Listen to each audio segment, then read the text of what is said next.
কোথায় রাজু ব্যানার্জি, কোথায় বর্ষার মিছিল, হনুমান জয়ন্তী গেল, বাপের বেটা তোরা সব জায়গায় করবি, কামারহাটিতে করলি না কেন?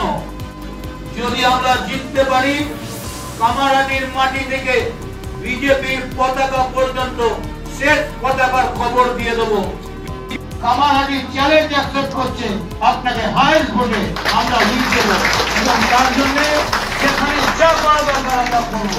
তার কারণ আপনি নিজে ক্যান্ডিডেট নন, আপনি দলের ক্যান্ডিডেট। যে কদিন আগে মা কালীকে, মা তারাকে যিনি প্রার্থনা করে বলছিলেন যে মা আমায় সুস্থ করে দাও,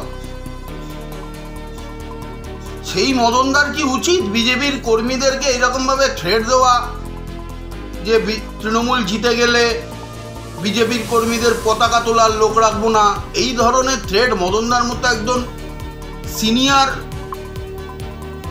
প্রায় অসুস্থ মানুষের মুখে মানায় না। মদনদা বেশ কিছুদিন কামারহাটি আসতে পারেননি, আমি জানি, তাই জন্য মদনদার কাছে হয়তো অনেক খবর নেই যে মদনদা যে গুন্ডা বদমাইশদের ভরসায় এই কথাগুলো আজকে কর্মী সভায় ডায়লগ দিয়ে বলছেন, যে কর্মীদের সামনে বলছেন সেই কর্মীরাও তলে তলে বিজেপির সঙ্গে যোগাযোগ রাখছে, আর যে গুন্ডা বদমাইশদের ভরসায় এই কথা বলছেন সেই গুন্ডা বদমাইশরাও তলায় তলায় বিজেপির সঙ্গে যোগাযোগ রাখছে।